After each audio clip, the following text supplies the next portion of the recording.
സുവിശേഷത്തിൻ തെളിച്ചം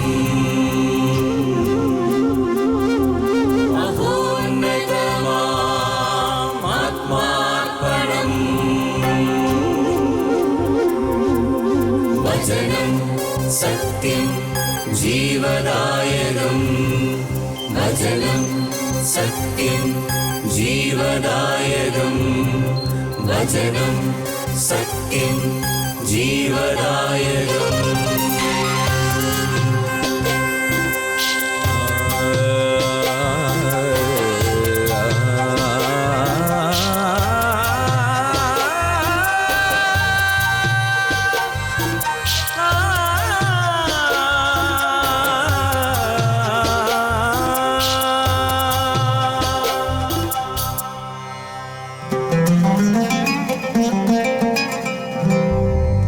അധ്വാനിപ്പവർ തൻ സിരകളിലൊഴുകും ജീവൻ പകരും ദിവ്യഭോജനം. അധ്വാനിപ്പവർ തൻ സിരകളിലൊഴുകും ജീവൻ പകരും ദിവ്യഭോജനം. അതിരുകൾ ഭേദിക്കും സ്നേഹത്തിൻ്റെ രശ്മികൾ ഞങ്ങളെ ഉണർത്തുന്ന പുതിയ പ്രഭാതം. അതിരുകൾ ഭേദിക്കും സ്നേഹത്തിൻ്റെ രശ്മികൾ ഞങ്ങളെ ഉണർത്തുന്ന പുതിയ പ്രഭാതം. മന്ന മന്ന മന്ന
ഈശോ മിശിഹായിക്കും സ്തുതിയായിരിക്കട്ടെ.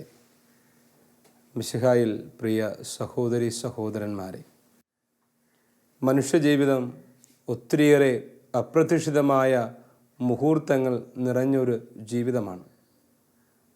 ഞാൻ ഓർക്കുകയാണ്, 2 ദിവസങ്ങൾക്ക് മുൻപ് അടുത്തുള്ള ഒരു ദേവാലയത്തിൽ യുവജനങ്ങൾക്ക് വേണ്ടിയുള്ള ഒരു പ്രോഗ്രാമിൻ്റെ മധ്യസ്ഥ പ്രാർത്ഥനയ്ക്ക് വേണ്ടി പോയതാണ്.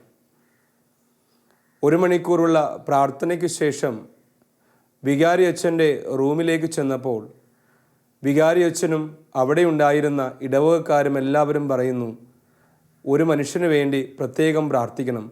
അദ്ദേഹം കടലിൽ മത്സ്യബന്ധനത്തിന് വേണ്ടി പോയതാണ്. എന്നാൽ കടലിലേക്ക് ഇറങ്ങിക്കഴിഞ്ഞ ആ മനുഷ്യനെ കാണുവാനില്ല. 3 ദിവസങ്ങളായി അന്വേഷിക്കുന്നു, പക്ഷേ യാതൊരുവിധ അറിവുമില്ല.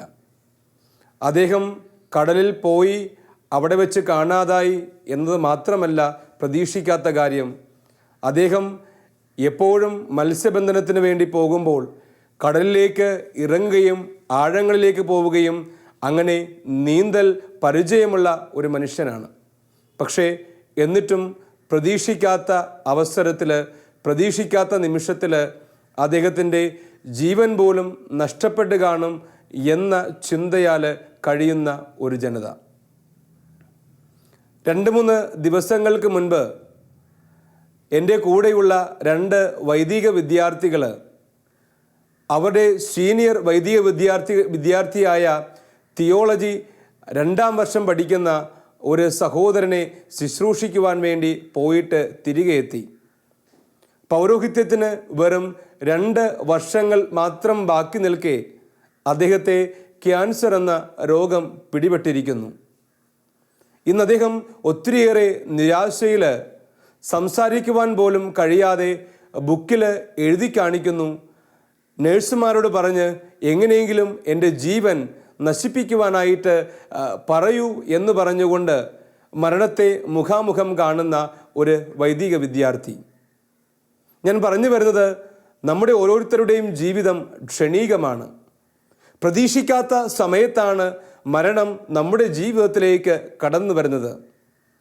ലൂക്കായുടെ സുവിശേഷം 12-ാം അധ്യായം 35 മുതൽ 48 വരെയുള്ള തിരുവചനങ്ങളിലൂടെ കർത്താവും നമ്മളോട് പറയുന്നത് ഇതുതന്നെയാണ്. പ്രതീക്ഷിക്കാത്ത സമയത്ത് മനുഷ്യപുത്രൻ നമ്മുടെ ജീവിതത്തിലേക്ക് കടന്നു വരും. അവിടെ 35 മുതൽ 48 വരെയുള്ള തിരുവചനങ്ങളിൽ കർത്താവ് നമുക്ക് കുറേ സൂചനകൾ നൽകുന്നുണ്ട്. കർത്താവ് നമ്മോട് ഓരോരുത്തരോടും പറയുന്നു, നിങ്ങൾ അരമുറുക്കി വിളക്ക് കത്തിച്ച് കാത്തിരിക്കുവിൻ. വീണ്ടും കർത്താവ് പറയുന്നു, വിവാഹത്തിന് പോയിട്ട് തിരികെ എത്തുന്ന യജമാനൻ വന്ന് മുട്ടുമ്പോൾ തുറന്നു കൊടുക്കുവാൻ തക്കവിധം ജാഗ്രതയോടെ ആയിരിക്കുന്ന ഭൃത്യന്മാരെ പോലെ ആയിരിക്കുവിൻ നിങ്ങൾ. വീണ്ടും കർത്താവ് നമ്മളെ ഓർമ്മപ്പെടുത്തുന്നു, ഒരു ഗൃഹനാഥൻ കള്ളൻ എപ്പോഴാണ് വരുന്നതെന്നും തൻ്റെ സമ്പത്ത് മോഷ്ടിക്കുക എന്ന് അറിഞ്ഞിരുന്നാൽ അവൻ ഉറക്കമുളച്ച് കാത്തിരിക്കുന്നത് പോലെ നിങ്ങൾ കാത്തിരിക്കുന്നുവെന്ന് ഈശോ നമ്മളെ തിരുവചനത്തിലൂടെ ഓർമ്മപ്പെടുത്തുകയാണ്. ഇവിടെ കർത്താവിൻ്റെ വചനത്തെ നമ്മൾ വിശകലനം ചെയ്യുമ്പോൾ കർത്താവ് പറയുന്നു, അരമുറുക്കി കാത്തിരിക്കുവിൻ. ബൈബിളിൻ്റെ ഭാഷയിൽ ബൈബിൾ പണ്ഡിതന്മാർ പറയുന്നു, അരമുറുക്കുക എന്ന് പറഞ്ഞാൽ തിടുക്കത്തിൽ ഒരു കാര്യം ചെയ്യുക എന്നുള്ളതാണ്. എന്ന് വച്ചാൽ നമ്മൾ ജീവിക്കുന്ന ഈ ലോകത്തിൽ നമ്മൾ മനുഷ്യപുത്രനെ അന്വേഷിക്കേണ്ട, കണ്ടെത്തേണ്ട സമയം അതിക്രമിച്ചിരിക്കുന്നു. ഇന്ന് കഴിയട്ടെ, നാളെയാകാം എന്ന് പറയുവാൻ നമുക്ക് സമയമില്ല. കർത്താവിനെ സ്വന്തമാക്കേണ്ട, കർത്താവിനെ അനുഭവിക്കേണ്ട സമയം ഇതാണ് എന്ന് വചനം നമ്മളെ ഓർമ്മപ്പെടുത്തുകയാണ്. വീണ്ടും പറയുന്നു, വിളക്കു കൊളുത്തി കാത്തിരിക്കുവിൻ.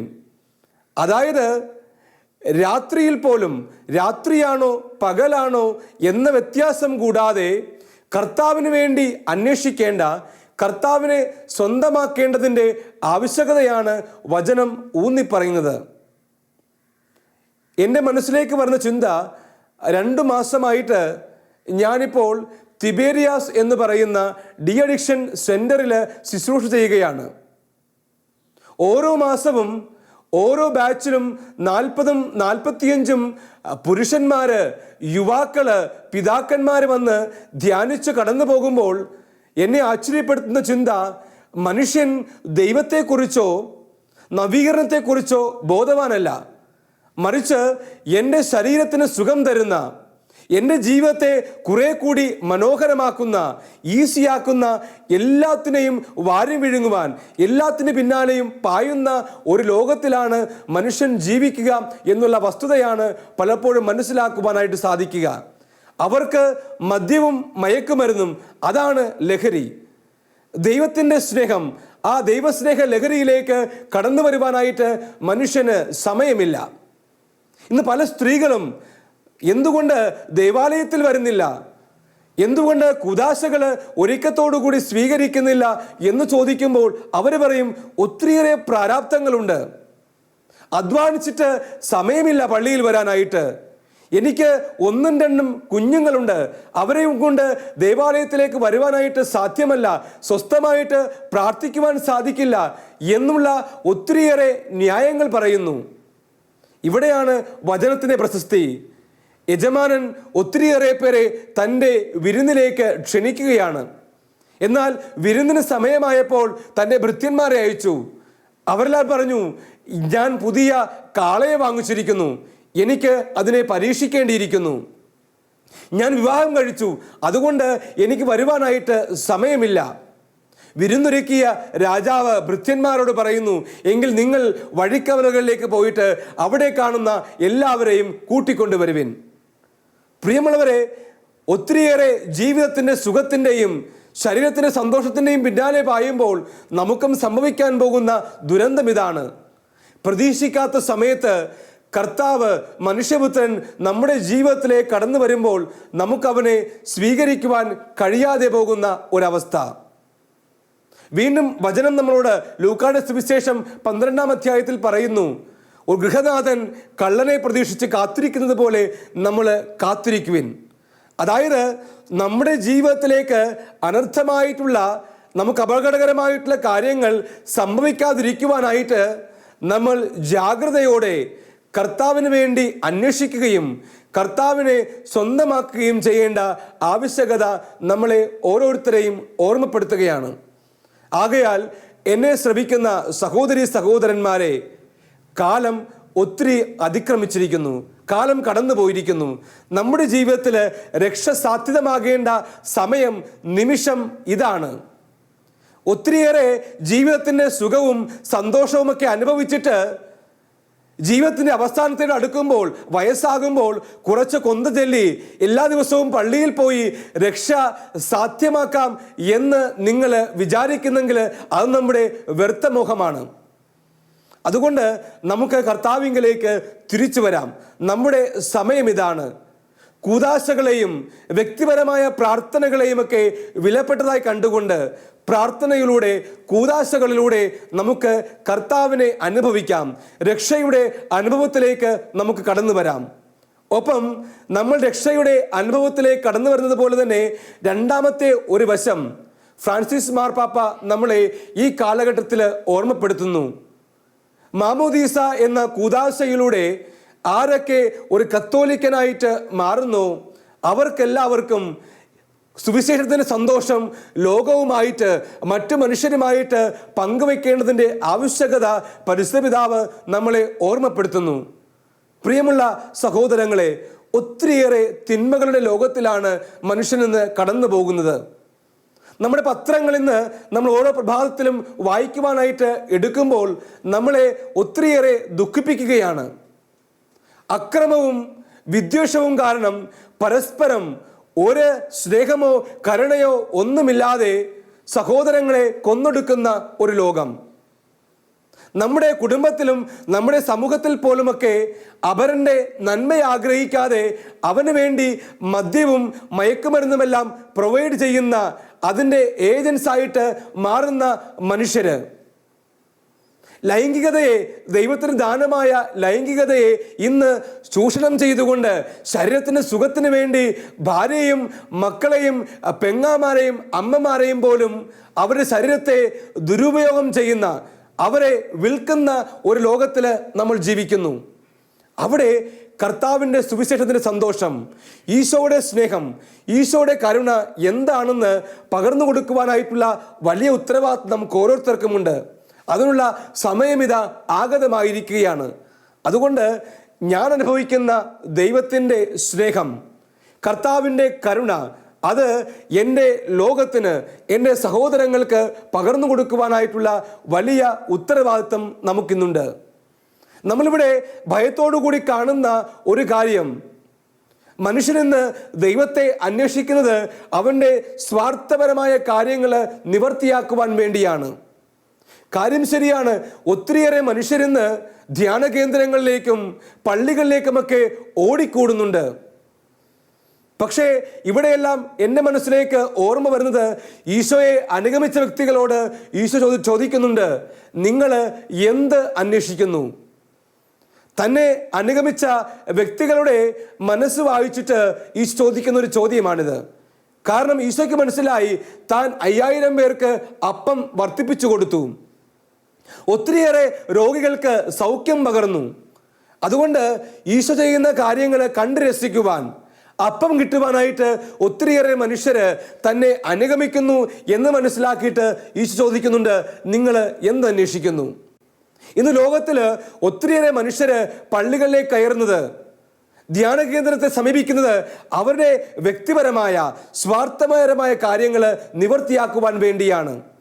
അവിടെ ഈശോയുടെ സ്നേഹം, ഈശോയുടെ കരുണ, ഈശോ നൽകുന്ന സന്തോഷം അത് എന്താണെന്ന് വ്യക്തമായിട്ട് ബോധ്യപ്പെടുത്തുവാൻ, യഥാർത്ഥമായിട്ടുള്ള വിശ്വാസം പകർന്നു കൊടുക്കുവാനായിട്ടുള്ള വലിയ ഉത്തരവാദിത്വം എനിക്കും എന്നെ കേൾക്കുന്ന നിങ്ങൾക്ക് ഓരോരുത്തർക്കുമുണ്ട്.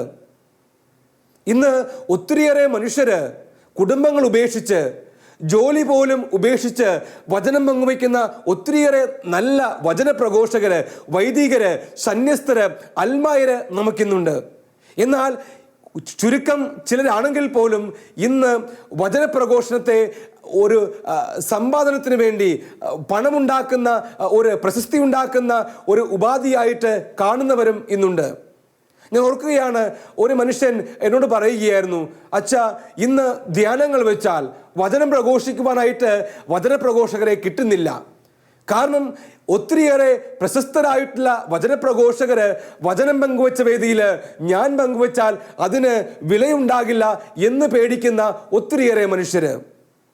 ഈ ഒരു ഫീൽഡിൽ പിടിച്ചു നിൽക്കണമെങ്കിൽ തലയൽപ്പം നരക്കണം എന്ന് പറയുന്ന ഒത്തിരിയേറെ മനുഷ്യര്. പ്രിയമുള്ളവരെ, ഇവിടെയാണ് വചനപ്രഘോഷണത്തിൻ്റെ പ്രശസ്തി. എൻ്റെ പ്രശസ്തിയല്ല, എൻ്റെ മഹത്വമല്ല, മറിച്ച് എന്നെ സ്നേഹിച്ച, എനിക്ക് രക്ഷ നേടുവാൻ വേണ്ടി കുരിശിൽ എനിക്ക് വേണ്ടി മരിച്ച ഈശോയുടെ സ്നേഹത്തിൻ്റെ അനുഭവം, രക്ഷയുടെ അനുഭവം, അത് പകർന്നു കൊടുക്കുക ഇന്നത്തെ കാലഘട്ടത്തിൽ വലിയ പ്രാധാന്യമുണ്ട് എന്ന് മനസ്സിലാക്കിയിട്ട് വചനം പ്രഘോഷിക്കുവാൻ, ജീവിതം കൊണ്ട് വചനം പ്രഘോഷിക്കുവാനായിട്ടുള്ള വലിയ ഉത്തരവാദിത്വം നമുക്ക് ഓരോരുത്തർക്കുമുണ്ട്. അതുകൊണ്ട് ലൂക്കാസ് സുവിശേഷകൻ 12-ാം അധ്യായം 35 മുതൽ 48 വരെയുള്ള വചനത്തിലൂടെ കർത്താവ് പറയുന്നു, നിങ്ങൾ ജാഗരൂകരായിരിക്കുവിൻ. പ്രിയമുള്ളവരെ, ഇതാണ് രക്ഷയുടെ നിമിഷം എന്ന് മനസ്സിലാക്കി ഞാൻ രക്ഷയുടെ അനുഭവത്തിലേക്ക് കടന്നു വരുവാനും ഒപ്പം എൻ്റെ സഹോദരനെ രക്ഷയുടെ അനുഭവത്തിലേക്ക്, കർത്താവിൻ്റെ സ്നേഹത്തിലേക്ക് കൂട്ടിക്കൊണ്ടുവരുവാനായിട്ടുള്ള വലിയ യജ്ഞത്തിന് വേണ്ടി നമുക്ക് ഓരോരുത്തർക്കും പരിശ്രമിക്കാം. മാർപ്പാപ്പ നമ്മളെ ഓരോരുത്തരെയും ഓർമ്മപ്പെടുത്തുന്നു, കത്തോലിക്കൻ്റെ വലിയ ഉത്തരവാദിത്തമാണ് വചനപ്രഘോഷണം. മർക്കോസിന്റെ സുവിശേഷം 16-ാം അധ്യായം 15-ാം വാക്യത്തിലൂടെ കർത്താവ് സ്വർഗാരോഹണത്തിന് മുമ്പായിട്ട് ശിഷ്യന്മാരോട് പറഞ്ഞു, നിങ്ങൾ ലോകമെങ്ങും പോയി സർവ്വസൃഷ്ടികളോടും സുവിശേഷം പ്രഘോഷിക്കുവിൻ. അവിടെ സുവിശേഷത്തിന് സന്തോഷം ഞാൻ ജീവിതത്തിൽ അനുഭവിച്ചുകൊണ്ട് ആ സന്തോഷം ലോകത്തിന് പകർന്നു കൊടുക്കുവാനായിട്ടുള്ള വലിയ കൃപയ്ക്ക് വേണ്ടി നമുക്ക് പ്രാർത്ഥിക്കാം. കർത്താവിൻ്റെ സുവിശേഷം ലോകമെങ്ങും എത്തട്ടെ, അതിനുവേണ്ടി നമുക്ക് ആഗ്രഹിക്കാം, അതിനുവേണ്ടി നമുക്ക് പ്രാർത്ഥിക്കാം, അതിനുവേണ്ടി നമുക്ക് പരിശ്രമിക്കാം. നമുക്കൊരു നിമിഷം കരങ്ങൾ കൂപ്പിക്കൊണ്ട് കണ്ണുകളടച്ച് നമുക്ക് പ്രാർത്ഥിക്കാം. ലോകരക്ഷകനായ കർത്താവേ, നീ ഈ ലോകത്തിലേക്ക് കടന്നു വന്നത് എന്നോടുള്ള സ്നേഹം കൊണ്ടാണല്ലോ. യോഹന്നാന്റെ സുവിശേഷത്തിലൂടെ ഞങ്ങൾ മനസ്സിലാക്കുന്നു, തൻ്റെ ഏകജാതനെ നൽകുവാൻ തക്കവിധം ദൈവം ലോകത്തെ അത്രമാത്രം സ്നേഹിച്ചു. കർത്താവെ, ആ സ്നേഹത്തിൻ്റെ അനുഭവം ഞങ്ങളുടെ ജീവിതത്തിലേക്ക് നൽകണമേ. പരിശുദ്ധാത്മാവിൻ്റെ വലിയ അഭിഷേകത്താൽ ഞങ്ങളുടെ ഹൃദയങ്ങൾ തുറന്ന് ആ ഈശോയുടെ സ്നേഹം ഞങ്ങൾ അനുഭവിക്കുവാനും ആ സ്നേഹത്തിൻ്റെ അനുഭവം ലോകത്തിന് പകർന്നു കൊടുക്കുവാനും ഞങ്ങളെ അനുഗ്രഹിക്കണമേ. കർത്താവെ, നിന്റെ സ്നേഹത്തിന് ലഹരിയേക്കാൾ മദ്യത്തിൻ്റെയും മയക്കുമരുന്നിൻ്റെയും ലൈംഗികതയുടെയും സ്വാർത്ഥ താല്പര്യങ്ങളുടെയും ലഹരിയിൽ അമരുന്ന ലോകത്തെ കർത്താവിൻ്റെ സ്നേഹത്തിലേക്ക് കൈപിടിച്ചുയർത്തുവാൻ വൈദികരെയും സന്യസ്തരെയും അൽമായ പ്രേക്ഷിതരെയും അങ്ങ് ഒരുക്കണമേ. അവരെ ഓരോരുത്തരെയും അനുഗ്രഹിക്കണമേ. അങ്ങനെ ലോകം മുഴുവൻ കർത്താവിൻ്റെ സ്നേഹം കൊണ്ട് നിറയട്ടെ. ജാഗ്രതയോടെ കർത്താവിന് വേണ്ടി പ്രാർത്ഥനയിൽ കാത്തിരിക്കേണ്ടതിൻ്റെ ആവശ്യകത ലോകമറിയുവാൻ കർത്താവ് നീ ഇടയാക്കണമേ. പരിശുദ്ധ അമ്മേ മാതാവേ, വചനപ്രഘോഷണത്തിന് വേണ്ടി സുവിശേഷവൽക്കരണത്തിന് വേണ്ടി അമ്മ മാധ്യസ്ഥം പ്രാർത്ഥിക്കണമേ. പിതാവിൻ്റെയും പുത്രൻ്റെയും പരിശുദ്ധാത്മാവിൻ്റെയും നാമത്തിൽ ആമേൻ.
കരവും മറക്കാൻ പറഞ്ഞുവെല്ലാം. രക്തം വിയർത്ത മുഖവും മുറിഞ്ഞ ശിരസും ക്ഷമിക്കാൻ പറഞ്ഞുവെല്ലാം. ക്രൂശിതനേ ഉദ്ധിതനേ മർത്യനെ കാത്തിടണേ. ക്രൂശിതനേ ഉദ്ധിതനേ മർത്യനെ കാത്തിടണേ. എന്നെ പൊതിഞ്ഞു പിടിക്കണമേ, തിന്മ കാണാതെ കാക്കണമേ.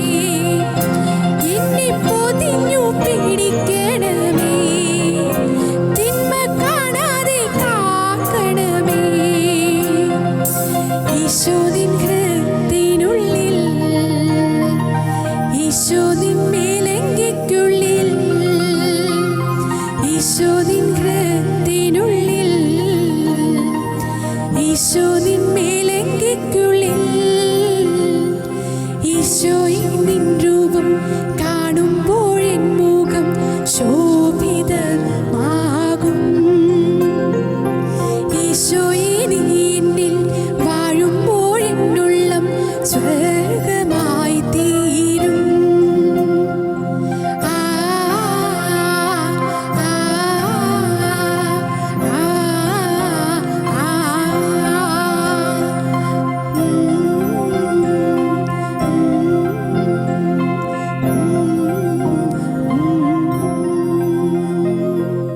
കുരിശ് രക്ഷയുടെ അടയാളമാണ്. സ്നേഹത്തിൻ്റെയും പങ്കുവെക്കലിൻ്റെയും മഹത്തായ അനുഭവം. ആ വലിയ രക്ഷയുടെ സാന്നിധ്യം നമ്മുടെ ജീവിതത്തെ സമ്പൂർണ്ണമാക്കട്ടെ. ഏവർക്കും ക്രിസ്തു സ്നേഹവും സമാധാനവും നേരുന്നു. പ്രാർത്ഥനയിൽ നമുക്ക് പരസ്പരം ഓർമ്മിക്കാം. നിങ്ങളുടെ അഭിപ്രായങ്ങളും നിർദ്ദേശങ്ങളും ഞങ്ങളെ അറിയിക്കാൻ മറക്കരുത്. eldroyvision.uae@gmail.com. ഞങ്ങളെ ഉണർത്തുന്ന പുതിയ പ്രഭാതം, അതിരുകൾ ഭേദിക്കും സ്നേഹത്തിൻ്റെ രശ്മികൾ. ഞങ്ങളെ ഉണർത്തുന്ന പുതിയ പ്രഭാതം. മന്ന മന്ന